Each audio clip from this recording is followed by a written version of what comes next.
예, 어제 이 청문회가 열렸습니다. 사실상 마지막 청문회라고 볼 수 있는데요. 이 조윤선 장관이 출석해서 이 집중적으로 질문을 받았습니다. 여기서요, 문학의 블랙리스트 존재를 사실상 인정한 건데요.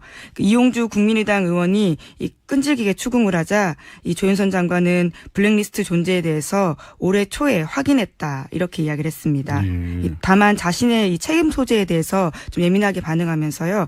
이 지난해 국감 이후에 문제가 대두됐을 때 그런 게 있다라는 얘기를 들었을 뿐이지 본 적은 없다 이렇게 계속 이야기를 하고 있습니다. 알기는 알았는데 자기 책임은 아니었다. 아까 17번이라고 추궁을 하셨다고 말씀하셨는데 이게 세는 기준에 따라 좀 다른 것 같아요. 예, 그렇습니다. 잽까지 포함을 하느냐 아니면 스트레이트만 세느냐에 따라서 17번이다 뭐 19번이다 이렇게 얘기를 하는데 우리 짧게 그 부분 준비가 돼 있죠. 한번 들어보시죠. 지금도 블랙리스트가 없다고 생각하냐는 거예요. 위원님, 직원들이 특검에 가서 지금도 블랙리스트가 없다고 생각하냐고 물어봤습니다. 위원님, 저는 그렇게 생각하지 않습니다. 블랙리스트가 있는 건 맞죠? 위원님, 블랙리스트가 있는 건 맞죠? 존재하는 건 맞죠? 위원님, 제가 아까 말씀드린 것과 증인 마찬가지로 블랙리스트가 존재하는 거는 맞죠? 제가 그 부분에 관해서 지난번 11월 조윤선 증인 30일에 다시 묻겠습니다. 조윤선 이름이라는 것을 명예를 걸고 대답을 하세요. 블랙리스트가 존재하는 게 맞습니까? 안 맞습니까? 예술인들의 지원을 배제하는 그런 명단은 있었던 것으로 판단이 되고 있습니다. 자, 좋아요. 뭐 그 정도까지는 제가 받을 수 있어요. 자. 어제 하루 종일 많이 들으셨던 목소리 난타전이었죠. 정말. 그런데 대한민국 현직 장관이 이렇게까지 청문회에서 당한다고 해야 될까요? 뭐 좀 진작 말씀을 하셨으면 좋았을 텐데 싶습니다. 예, 다음 뉴스. 예, 계속해서 블랙리스트 관련된 뉴스입니다. 이 문화체육관광부 고위 관계자들에 대한 조사에서요. 이 특검팀은 김종덕 전 장관이 블랙리스트 운영에 관여했다라는 결정적인 정황을 포착했다라는 건데요. 이 진술을 보시면요. 김 전 장관이 지난 2014년 8월 취임 이후에 김기춘 당시 비서실장에게 업무 보고를 하면서 이 블랙리스트 관련된 내용도 보고했다라는 진술을 확보한 겁니다. 진술 정도가 아니라 김기춘 전 비서실장도 굉장히 이 부분에 관심을 가지고 추진을 하지 않았냐 이런 얘기 나오지 않습니까? 일각에서는 그 변호인이라는 영화를 그렇게 싫어하셨다면서요, 김기춘 전 비서실장이. 예, 그 유진용 전 장관의 언론 인터뷰에서 나온 이야기인데요. 김기춘 전 실장이 변호인 같은 영화들 그리고 그런 영화들을 만드는 회사를 왜 제재하지 않느냐 이런 식의 말까지 했다라고 합니다.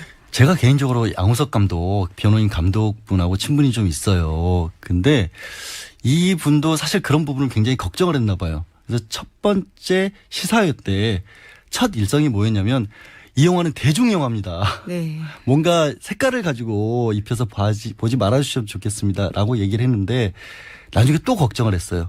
1000만을 돌파할 무렵이 되니까 감독이 영화가 이렇게 잘 되면 안 되는데. 아이고.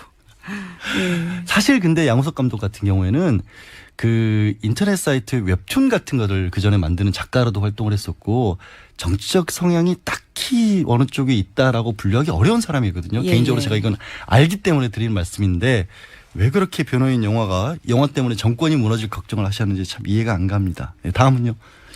예. 그 관련해서요. 또 블랙리스트 이 만든 사람들에 대해서 구속영장 지금 특검이 청구하겠다라고 밝혔는데요. 김종덕 전 문화체육관광부 장관뿐만이 아니라요. 김상률 교문수석까지 합쳐서 모두 4명입니다. 이 블랙리스트 의혹과 관련해서 특검팀이 구속영장을 청구한 것은 이번이 처음인데요. 예. 이 피의자들은 블랙리스트가 작성될 무렵 문체부와 청와대 정무수석실, 이 교문수석실 핵심 요직에 있었던 사람들입니다. 결국에는 정무수석실, 문체부, 그러면 아까 첫 번째로 전해드렸던 또 조윤선 장관의 관여 여부가 드러나는 거고 어느 정도 드러났다고 봐야 됐고 무능력하거나 뭐 아니면 몰랐다면 뭐 왕따를 당했다 이런 얘기가 될 텐데 근데 김종덕 전 장관이나 김상률 전 수석 같은 경우에는 결국엔 차은택 씨 추천으로 해서 최순실과 인연을 맺어서 들어온 사람들 아니에요? 예, 그렇죠. 뭐 외삼촌이거나 그 사제지간 선생님이기도 합니다. 아니 그러면 뭐 김기춘 전 실장이야 혹시라도 뭐 이런 어떤 좌파로 분리된 인사들 때문에 정권이 위협을 받는다라는 어떤 본인의 확신 뭐 사상 이런 것이 있었다고 할지라도 최순실은 왜 블랙리스트에 관심을 가졌을까요? 뭐 앞서 나온 보도들을 종합해 보면요, 본인의 이해관계와 굉장히 관련이 있었기 때문에 그런 이해관계를 침해하는 사람들을 몇 명을 찍었었고 거기에 또 김기춘 실장의 공안식 사고 방식들이 합쳐지면서 이 10,000명에 가까운 사람들이 나왔다라고 하는 건데요. 그러니까 최순실은 자기 개인 사업을 하기 위해서 예. 원래 뭐 문화부에 자리 잡고 있는 사람들을 쫓아낼 필요가 있으니까 블랙리스트에 적극적으로 찬성을 하고 예. 김기춘 실장은 이제 말씀드렸던 정치적인 이해관계가 있었던 건데 두 사람이 그게 맞아 떨어졌다 이런 거 아니겠습니까? 예. 한쪽은 돈벌이를 하기 위해서 그렇죠. 한쪽은 정권을 지키기 위해서 나라를 참 희한한 방법으로 지키려고 하셨네요. 예, 김 전 실장이 오늘 아침 나온 보도를 보면요, 심지어 이 정부의 비판적인 문화예술인들에 대해서 이 빨갱이라고 지칭했다라는 내용도 있고요. 심지어 이 지원금을 끊는 작업을 말살 정책이다, 이런 이야기를 이 김종덕 전 장관에게 했다라는 문체부 고위 관계자의 진술도 나왔습니다. 아니요. 이렇게 험한 표현들을 써가면서 그런 정책 아닌 정책이라고 부르기도 싫습니다, 사실. 근데 빨갱이 같은 거는 법원에서도 이런 표현 쓰지 말라. 이거 표현 자체가 모욕에 해당한다라고 판결까지 나올 정도거든요. 대한민국 사회에서 없어져야 될 부분 중에 하나가 본인과 이해관계 생각하는 것이 다르다라고 해서 누군가를 그렇게 폄훼하는 일인데 국가의 최고의 지도부에 있는 인사들이 그런 얘기를 써가면서 그걸 정책이라고 만들었다라고 하는 게 정말 참, 예, 다음 뉴스나 듣죠. 예, 말살, 적군, 뭐 다 이게 맥이 통하는 말인 것 같습니다. 예, 곧이어서 계속 삼성 뉴스 전해드리겠습니다. 이 삼성 관련해가지고는요, 이 SBS가 어제 최순실 씨가 경로하자 다 해드리겠다라면서 몸낮췄던 삼성에 대한 보도를 했는데요. 네. 좀 자세한 내용들을 설명드리면 2015년 7월에 박 대통령과 이재용 부회장이 독대를 합니다. 그 뒤에 최순실 씨는 이 정유라 씨 말을 사줄 것을 삼성에 요구를 합니다. 그러자 삼성은 2015년 11월에 이 7억 원 정도 들여서요, 명말을 구입해서 최 씨에게 건넵니다. 이제 그런데 이게 최순실 씨 마음에 안 드는 방식이었던 겁니다. 어떻게 뭐가 마음에 안 들었대요? 말이 마음에 안 들었대요? 예, 뭐 말은 굉장히 명마였다라고 하는데요. 살바토르라고 하는 이 말 소유주를 최순실 씨로 해준 게 아니라 삼성으로 등록했던 게 마음에 안 들었던 겁니다. 아, 그러니까 삼성 이름으로 말을 사서 말 예. 주인은 삼성인데 그냥 빌려주는 그런 형식을 썼다 이거죠? 예, 그래서 이 굉장히 경로했다라는 진술이 심지어 이제 특검에도 이렇게 진술에 들어가기도 했는데요. 이제 그러한 최순실 씨의 심기가 안 좋다라는 사실을 이 삼성이 보고받자 이 삼성전자 사장이 독일로 직접 오라고 최순실 씨가 요구를 하고요. 결국은 최순실 씨와 박상진 사장이 2015년 12월부터 한 달에 한 번꼴로 뭐 인천의 호텔 등에서 직접 만나면서 이 상황들을 계속 점검했다라는 겁니다. 박상진 삼성전자 사장 예, 그렇습니다. 말씀하시는 거죠. 올해 뭐 이익만 영업이익만 구조를 남겼다라는 회사의 사장이 네. 결국에는 말을 사주기 위해서 한 달에 한 번씩 만나가지고 예. 최순실에게 당했다라는 얘기인데 근데 계속해서 나오는 게 또 삼성이 피해자 입장에 서려는 식의 보도가 계속 나오고 있긴 해요. 예, 삼성발 뉴스로 보입니다. 그렇죠. 아무래도 삼성발 뉴스인 것 같은데 이게 뭐 사실이라면 굉장히 억울한 거고 한편으로는 대한민국에서 삼성에 갑질을 할 수 있는 사람이 있었다라고 하는 게 또 하나의 또 뭔가 이걸 재밌어 해야 될지 모르겠으나 또 신기한 현상이긴 하고 근데 이런 거는 또 알아두셔야 할 것 같아요. 삼성이 설령 진짜로 그렇게 당해서 갑질에 당해서 말을 건네고 지원을 했다고 할지라도 받는 사람 입장에서는 여전히 뇌물이 될 수 있습니다. 그러니까 주기 싫어서 줬다고 할지라도 받는 공무원은 여전히 억지로 받아냈더라도 뇌물이 될 수 있다는 거 하나 정도는 짚어야 할 것 같습니다. 일단 다음은요. 예, 계속해서 삼성 관련된 보도인데요. 이 특검이 이재용 부회장이 재작년에 이 대통령 독대 전부터 최순실 씨의 존재를 알고 최 씨에 대한 지원을 직접 챙긴 정황을 파악했다. 이렇게 밝힌 건데요. 이 독대 이틀 전인 7월 23일에 이재용 부회장이 사장단 회의를 직접 소집해서 이 승마 관련 지원 문제를 논의했다고 삼성 고위 관계자가 진술한 겁니다. 그러면 이거는 조금 전에 나온 얘기랑 조금 배치될 수도 있고 어떻게 보면 삼성이 계속해서 피해자 입장은 아니었을 수도 있다라는 그런 얘기가 되겠네요, 뉴스가. 예, 그렇죠. 거기다가 이재용 부회장이 국회에서 했던 이야기도 위증이 됩니다. 그렇죠. 예. 전혀 자기는 최순실이라는 사람을 뭐 2015년 16년 초에나 예, 알았다. 알게 됐을 예. 것 같다. 뭐 지원을 어떻게 됐는지는 아래에서 알아서 예. 결정한 것이지 내가 알지는 못했다라는 얘기였던 거고요. 또 하나 생각해 볼 게 그 왜 한 7월쯤이 돼서야 그렇게까지 나서야 했을까를 생각해 보면 정유라 씨가 출산을 했잖아요. 네, 그렇죠. 실제로 그 정유라 씨가 또 승마 선수였기 때문에 그 전까지는 사실상 필요가 없었을 수도 있죠. 만약에 이재용 부회장이 알면서 그런 부분까지 고려를 해서 7월쯤부터 본격적으로 나섰다면 이제 정유라 씨의 임신과 출산 계획에 맞춰서 산후조리까지 끝난 다음에 이제 말을 탈 수 있게 배려를 했다라는 꼼꼼한 지원이 있었다라는 증거가 되겠네요. 네. 다음 얘기해 주세요. 예, 이 안종범 전 수석 이 문자 메시지와 관련된 뉴스입니다. 박영수 특별검사팀이요, 이 압수한 안종범 전 수석의 휴대전화에서 이 삼성 건 완료, 최 이렇게 쓰여 있는 문자 메시지를 발견했다라고 하는 건데요. 이 문자 메시지는 안 전 수석이 받은 겁니다.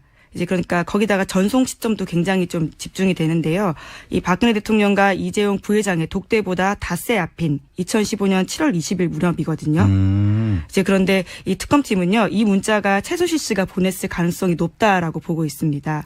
시점도 그렇고 최라는 표현도 그렇고 만약에 그러니까 최순실 씨가 보낸 거라면 지금 이제 최순실 같은 경우에는 계속해서 안종범 수석의 공모관계를 부인을 하고 있죠. 모른다. 아예 모른다라고 하고 있어서 그걸 부인하게 되면은 나는 공무원도 아닌데 무슨 직권남용을 할 수 있냐. 지금 공소장에는 다 공모관계로서 돼 있으니까. 네.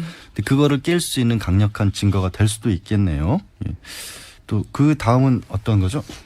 예, 이 박근혜 대통령이 야당 의원 낙선운동 지시했다라는 저희 시사인 보도인데요. 20대 총선을 앞두고 박 대통령이 야당 국회의원의 실명을 거론하면서 낙선운동을 지시한 것으로 드러났다라는 겁니다. 이 근거는요, 안종범 전 수석의 수첩인데요. 이 시사인이 입수했던 안종범 전 수석의 업무 수첩을 보면요, 그 2016년 4월 13일 VIP라고 쓰여 있고요. 여기에 이 야당 법 발목 의원 홍종학, 김기식, 의원별 발언 활동 자료, 낙선운동 의원 공격 자료 정무수석 이렇게 쓰여 있습니다. 그러니까 지금 의원 두 사람을 콕 집어서 예. 낙선운동을 해라, 떨어뜨려라라고 했다는 거잖아요. 이건 선거법 정면으로 위반한 거잖아요. 네, 그렇게 확실하게 보이는 좀 정황들이 메모에 쓰여 있는 겁니다. 근데 그것보다 더 충격적인 게 이게 시사인 보도인데. 아, 충격까지 받으셨습니까? 아니 홍보수석이 시사인에서 나오셨는데 뭐 하나 얘기해 줘봐요. 그 안수석 또 수첩 관련해서 또 어떤 게 있는지. 왜냐하면 이게 예. 안종범 수석의 수첩에 관해서는 언론에서 굉장히 보도를 많이 했는데 예. 전체를 입수했다는 거 아니에요. 이 형사 사건 관련한 부분. 예, 저희가 지난주에 이 부분들 입수해서요. 사실은 이 내용들을 다 본다고 좀 굉장히 바빴었는데요. 이게 총 이 400여 쪽 가까이 되는 분량입니다. 이 앞뒤로 내용을 써놨는데요. 400쪽 뭐 보려면 볼 수 있겠다 생각할 수 있겠지만 굉장히 글씨가 악필 혹은 뭐 흘려 쓴 부분들이 많아서요. 일일이 팩트들을 확인하고 그때 어떤 일이 있었는지 정황들을 체크하는 게 좀 바빠서요. 그러니까 바빠서 얘기를 못 해준 거예요. 온라인이 릴리즈 될 때까지 말씀을 못 드렸던 점은 좀 양해를 부탁드립니다. 하나만 얘기해 줘봐요. 그래도. 아, 예. 제가 좀 눈여겨봤던 부분은요, 이 삼성과 관련된 부분입니다. 이 2015년 7월 25일 대통령과 이재용 부회장 독대가 있었던 날, 네. 어떤 메모가 있었는지 좀 유심히 봤었는데요. 거기 보면 이 대통령의 지시 말씀을 쓴 안종범 수석이 첫 번째로 써놓은 1번, 이 삼성과 관련해서 삼성이라고 써놓고요. 네. 1번 승마협회, 2번 문화체육재단, 3번 창조센터 이렇게 적어놓는데요. 창조센터는 이 창조경제와 관련된 네. 부분입니다. 이제 그런데 이 본인이 계속 관심 가졌던 이 문화재단이나 K스포츠재단이나 미르재단 그리고 창조경제보다도 승마협회가 앞에 있었다라는 사실이 저는 굉장히 눈에 띄었거든요. 그러면 정유라 씨 말 사주는 게 대한민국 창조경제보다 1번이었다는 얘기잖아요. 이 국정기조보다 앞섰다라고 이해할 수 있는 부분이죠. 그럼 뭐로 어떻게 해석해야 되죠 그거를? 정유라 씨를 굉장히 아꼈다. 아, 정유라 이렇게. 씨를 굉장히 아꼈다. 뭐 그렇게 이해할 수 있을 것 같습니다. 대한민국보다 정유라가 중요했다. 오케이, 알겠습니다. 네, 다음. 예, 이 동아일보 보도인데요. 이 3대 국정기조도 최순실 씨와 함께 설계했다라는 이야기인데요. 이 부분은 정호성 전 비서관의 휴대전화 녹음 파일에서 나온 겁니다. 이 녹취록에 따르면요. 대통령이 취임식을 앞둔 2013년 2월 중순에 최순실 씨와 국정기조에 들어갈 표현을 논의하는데요. 이 굉장히 내용이 좀 자세합니다. 박 대통령이 최순실 씨에게 창조 문화로 할까, 문화 창조로 할까 이렇게 의견을 구하자 이 최순실 씨는 문화체육 융성으로 하자 이렇게 이야기를 하고요. 예, 그러자 박 대통령이 표현이 너무 노골적이라면서 그러면 역풍 맞는다 이렇게 해서 이 문화융성이라는 표현으로 합의를 봤다라는 거고요. 이 게다가 경제 부흥이라고 하는 이 3대 기조 중에 한 내용은요. 순전히 최순실 씨 아이디어가 반영이 되어서요. 실제로 2013년 2월 25일에 이 정부의 3대 국정기조가 나오게 됩니다. 그러면 이게 창조 경제 어쩌고 했던 게 뭐냐라는 게 굉장히 궁금했었잖아요, 다들. 근데 창조경제가 결국에는 최순실 씨 작품이었던 거죠. 예, 함께 논의했고 사실상 최순실 씨가 굉장히 많은 아이디어를 냈다. 이게 뭐 표현 정도가 아니라 문화영상 같은 경우에는 원래 대선 과정에서는 거론이 안 됐던 게 왜 예. 갑자기 대통령 취임 이후에 나왔느냐라는 부분도 요즘 돌아보니까 궁금증을 낳았었는데 그때 이렇게 논의를 해서 나왔던 것으로 알면 되겠군요. 예. 알겠습니다. 그 다음은요. 예, 이 최순실 씨가 2013년 당시만 윤전추 전 행정관이요. 이 지난주 헌법재판소에 나와서 최순실 씨 의상실에서 처음 봤다 이렇게 이야기를 했었거든요. 2014년에 처음 알았다는 건데요. 그런데 그 관련된 반박 증거가 나왔습니다. 어제 국회 청문회 조사에서요. 장제원 의원이 밝힌 크리스마스 카드인데 그거는 최순실 씨가 2013년에 당시 호텔 헬스클럽 트레이너였던 윤전추 행정관에게 이 전추 씨 새해에는 꼭 시집 가세요. 이렇게 덕담을 건네는 등 친분을 과시했다라는 겁니다. 이게 덕담이 아니죠. 사생활 침해지. 이게 가까운 분들한테 자꾸 결혼해라 이런 얘기 하면 얼마나 스트레스 많이 받는데요. 이거 함부로 해서는 안 될 얘기를 한 것 같네. 근데 시가라는 말을 그렇게 아무한테나 하는 말은 아닌 걸로 알고 있습니다만은 모르겠습니다. 그다음에 국정교과서 관련해서도 뉴스가 나와 있다라고 어제 제가 잠깐 봤는데 또 예. 편찬 기준을 반영을 해야 하라 이런 얘기가 나와 있어요. 예, 그렇습니다. 교육부가요, 이 중고교 국정역사교과서의 편찬 기준을 검정교과서에도 반영하겠다 이렇게 밝혀서요 논란이 일고 있습니다. 이준식 사회부총리 겸 교육부 장관이 어제 이 황교안 대통령 권한대행에게 이러한 내용을 포함해서 2017년 업무 계획을 보고했다라는 거고요. 이 교육부는 검정교과서 집필 기준을 이달 말까지 완성해서 발표하겠다라고 밝혔습니다.